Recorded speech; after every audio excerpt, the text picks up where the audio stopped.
입원이라고는 정말 전혀 생각지도 못했었는데 갑자기 입원을 하게 되는 바람에 다 때려 넣었거든요. 소변 검사는 아직도 생각해도 진짜 아찔하네요. 거의 한 2박 3일 안 씻었던 것 같아요.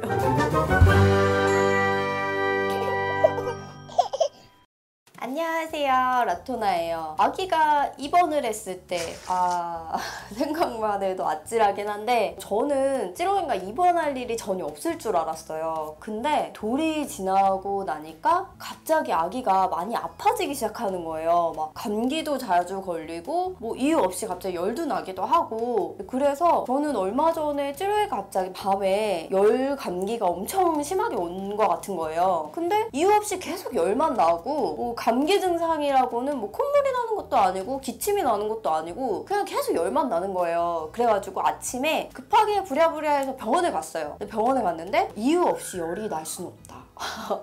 그래가지고 아침에 진짜 독감 검사부터 소변 검사까지 정말 다양하게 했어요. 소변 검사는 아직도 생각해도 진짜 아찔하네요. 정말 다시 하고 싶지 않은 소변 검사긴 한데 그렇게 해서 소변 검사까지 다 마치고 나니까 아기 몸에서 염증 수치가 굉장히 높게 나왔다. 그러면 요로 감염인 것 같다. 무조건 입원을 해야 된다 라고 하시는 거예요. 그래서 진짜 입원이라고는 정말 전혀 생각지도 못했었는데 갑자기 입원을 하게 되는 바람에 찌렁이는 아빠한테 맡겨놓고 급하게 이제 짐을 싸러 갔어요. 그러니까 입원을 처음 해봤기 때문에 어떤 게 필요한지 어떤 게 필요 없는지 전혀 몰라서 정말 이만한 가방에다가 일단 생각나는 거, 눈에 보이는 거 다 때려 넣었거든요. 때려 넣었다고 얘기해도 되나? 다 이렇게 집어넣었어요. 그래서 짐을 진짜 보따리로 한 보따리를 싸가지고 왔는데 초보 엄마이기 때문에 아무 생각 없이 준비했던 입원 준비물. 그래서 오늘은 제가 실제로 입원 생활을 하면서 이게 정말로 유용했어요 라고 하는 준비물들을 좀 소개를 해드릴게요.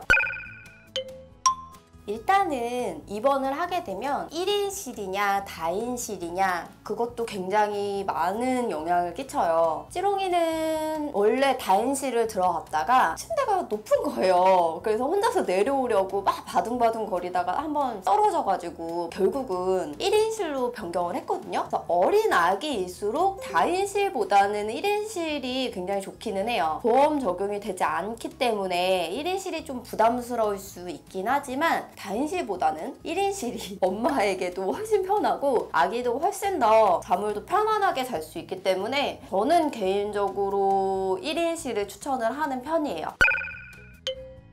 먼저 아기 준비물, 엄마 준비물 이렇게 두 가지로 나눌 수가 있어요. 일단은 아기 준비물은 아기가 평소에 생활하는 그 모든 것들이 다 필요하다고 생각하시면 돼요. 그리고 일단 찌렁이 같은 경우는 조금 예민하고 잠자리에 굉장히 불편함을 많이 느끼는 편이에요. 그래서 이불이랑 베개까지 집에서 직접 사용하고 있었던 거를 갖다 줬고요. 네일이라든지 옷 같은 경우는 환자복을 입고 있기 때문에 굳이 옷을 따로 챙기진 않아도 되지만 뭐 열이 많이 나서 입원을 한 아기들의 경우는 얇은 네일이라든지 반팔이라든지 뭐 이런 것들이 좋기는 해요. 왜냐하면 환자복은 면 소재로 되어 있긴 하지만 조금 그 환자복 특유의 그 빳빳함이 있잖아요. 그렇기 때문에 통기가 잘 안 되는 부분도 있어서 집에 있는 조금 얇은 네일 이런 것들을 편한 네일을 챙겨주면 굉장히 좋아요. 기본적으로 젖병, 우유, 스푼, 포크, 기저귀, 손수건, 물티슈 이런 거는 모두 필요하고요. 젖병 소독기는 일반 병원의 입원실 같은 경우는 다 이제 구비가 되어 있어요. 그래서 세척을 하고 소독기에 넣어가지고 소독을 하면 돼요. 아기가 근데 입원을 해 있으면 아기 혼자 병실에 냅두고 혼자 가서 세척을 하고 소독을 하는 게 쉽지 않아요. 그래서 저는 제일 많이 사용을 했던 거는 뜨거운 물을 그냥 왕창 받아와가지고 좀 그렇긴 한데 화장실에서 일단 급하게 막 세척을 하고 나서 뜨거운 물에 이렇게 튀겨주는 느낌으로 계속 이제 헹궈주는 느낌으로 젖병이라든지 쪽쪽이, 스푼 이런 거는 계속 소독을 해줬던 것 같아요. 그래서 그렇게 소독을 해주는 게 굉장히 좋고요. 그리고 일단 기저귀는 많이 필요해요. 아기가 링겔을 계속 꽂으면서 수액을 맞고 있거든요. 그렇기 때문에 아기가 쉬를 굉장히 많이 해요. 그래서 기저귀는 많이 필요해요. 이제 나이트로 밤에 채워놓으면 아침까지 충분히 무사하지만 수액을 맞고 있다 보니까 아침에 기저귀가 정말 막 다 새서 난리가 나는 경우도 있더라고요. 그렇기 때문에 밤새 한 번 정도는 계속 갈아주는 게 좋기 때문에 기저귀는 평소에 사용하시는 거 2배 정도 준비를 하면 돼요. 그리고 아기 간식들. 아기가 링겔을 맞고 병원에 있다 보면 스트레스를 굉장히 굉장히 많이 받아야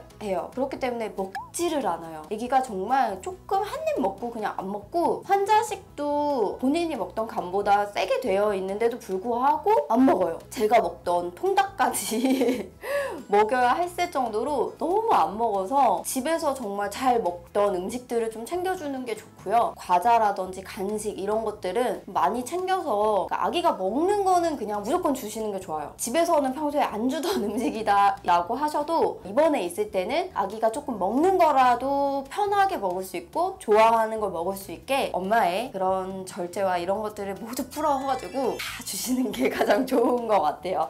왜냐면 아기도 굉장히 스트레스를 받아 있기 때문에 이제 먹는 거라도 조금 편하게 먹으면 굉장히 좋지 않을까? 저는 그런 생각이 들어서 진짜 하루에 과자나 간식 이런 것들은 엄청 많이 줬던 것 같아요. 그리고 병원에 있으면 심심해요. 하루 종일 집에서 막 사부작 돌아다니는 아기가 링겔을 꽂고 있으니까 못 돌아다녀요. 조금만 이렇게 움직여도 팔이 아파요.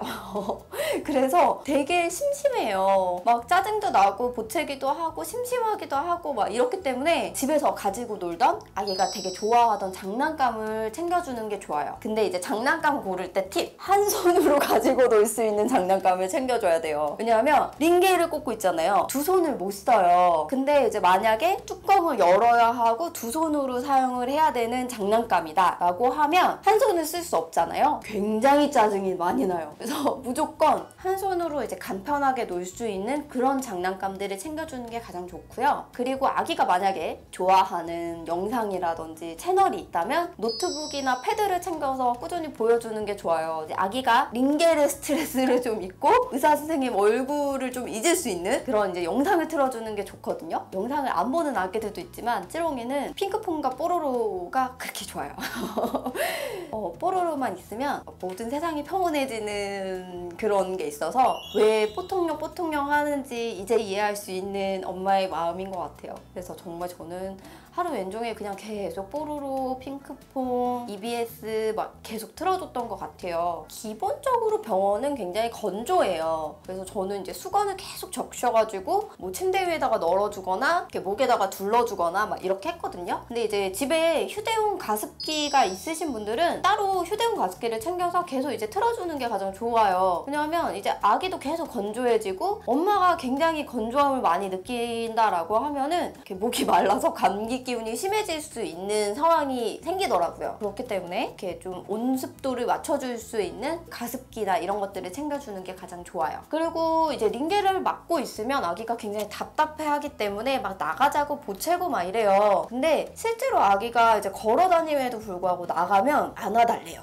근데 정말 계속 내내 안아줄 수가 없는 거예요. 너무 무거우니까. 그래서 아기띠를 하고 싶은데 이렇게 생각해보시면 아기 팔이 이렇게 중간에 이렇게 나와서 이렇게 띠를 매야 되잖아요. 근데 링겔을 꽂고 있기 때문에 되게 불편해요. 병원에 나와서 생각해보니까 그냥 이렇게 힙시트만 있잖아요. 힙시트만 있었으면은 조금 더 편하게 아기를 안아줄 수 있었고 그러니까 저도 팔이라든지 이렇게 팔목이 조금 덜 아프지 않았을까? 이런 생각이 계속 들더라고요. 그래서 만약에 입원을 하게 된다면 아기띠보다는 힙시트를 챙기는 걸 추천을 하는 편이에요. 저도 나중에 만약에 찌롱이가 입원을 하게 된다고 하면 바로 힙시트 무조건 챙길 예정입니다. 입원 안 했으면 좋겠는데. 그리고 이제 엄마의 준비물이에요. 아기를 케어를 하게 되면은 모든 욕구를 다 끊어내요. 이제 먹는 거, 입는 거, 씻는 거 이런 것들은 다 되게 포기하고 있게 되지만 기본적인 것들은 챙겨야 되기 때문에 엄마도 준비물들이 필요해요. 일단은 옷은 최대한 얇은 거, 반팔, 가벼운 소재 그런 것들이 좋아요. 왜냐하면 겨울이어도 아기가 계속 보채고 짜증내고 안아달라고 하면은 엄마들은 정말 진땀 나요. 특히나 병원도 되게 따뜻하게 되어 있기 때문에 엄마들은 계속 땀을 뻘뻘뻘 흘릴 수밖에 없는 거예요. 그래서 저도 아예 그때 겨울이었음에도 불구하고 반팔, 뭐 짧은 바지 뭐 이렇게 해서 챙겨서 입었던 것 같아요. 엄마 옷은 최대한 가볍게 챙기는 게 가장 좋아요. 그리고 엄마도 이렇게 계속 병원에 있다 보면 못 먹어요. 간편하게 먹을 수 있는 간식 종류 이런 것들을 챙기는 게 가장 좋아요. 왜냐하면 엄마들도 계속 먹어야지 아기를 케어를 하는데 그러니까 먹는 걸 그냥 패스하는 경우가 많기 때문에 이제 간편하게 이제 아기가 보채도 옆에 이렇게 이렇게 먹을 수 있는 그런 간식들 이제 그런 것들을 챙겨주는 게 좋고요. 일단은 아기가 입원을 하게 되면 그러니까 엄마가 모든 거를 다 안 해요. 그냥 저는 뭐 기본적으로 뭐 하고 있는 일들도 모두 중단을 했었고 먹는 거, 쉬는 거, 씻는 거 이런 것도 조금 많이 자제를 했던 것 같아요. 저는 거의 한 2박 3일 안 씻었던 것 같아요. 그러니까 만약에 이런 거를 좀 못 참으시는 분들은 이제 수건이나 샤워 용품들도 따로 챙기는 게 가장 좋습니다. 엄마는 간호사분들도 계속 만나야 하고 의사 선생님도 계속 찾아가야 하고 아기 외래도 계속 봐야 되고 이래요. 근데 아기는 제가 안고 가면 되지만 엄마는 계속 움직여야 되고 계속 이제 밖으로 나가야 되는 경우들이 많아요. 제가 입원했던 병원은 층이 달라가지고 계속 엘리베이터를 타고 움직였어야 됐거든요. 그래서 신발을 고쳐 신기가 힘들어요. 애기 안쪽, 애기 링겔 꽂고 있는 링겔봉? 이거 끌어야 되죠? 저 핸드폰이죠? 근데 신발을 고쳐 막 신어야 된다? 그게 굉장히 불편해요. 그래서 간편한 슬리퍼 같은 거 좀 있으시면 그거 챙겨서 급하게 나갈 때 슬리퍼 찍찍 끌고 이렇게 왔다 갔다 하면 되니까 이제 간편하게 그런 슬리퍼 하나 챙기면 굉장히 좋을 것 같아요. 아기는 안 아팠으면 좋겠어요. 입원을 안 했으면 좋겠어요. 그러니까 제가 이 영상을 이제 준비를 하면서도 아기가 안 아파서 입원을 하는 일이 없어서 이 영상을 안 봤으면 좋겠다라는 마음이 굉장히 크거든요. 그치만 아기가 돌이 지나고 나면은 많이 아프기도 하고 이제 면역력도 약한 아기이기 때문에 안 아플 수 없는 게 사실 현실인 것 같아요. 그렇기 때문에 저처럼 처음 입원하면서 막 우왕좌왕 막 진땀 흘리고 막 울고 막 저 엄청 울었거든요. 막 그런 이제 당황하고 이런 상황들을 겪지 않으셨으면 좋겠어서 이 영상 보시고 아기가 입원을 했을 때 어떤 게 더 필요하겠다라는 것들을 좀 잘 파악하시고 꼼꼼하게 챙겨서 아기 입원 생활 건강하게 보내셨으면 좋겠습니다. 라토나의 임신, 출산, 육아의 지침서 아래에 좋아요, 구독 꾹 눌러주세요. 알림 버튼도 눌러주면 좋아요. 안녕.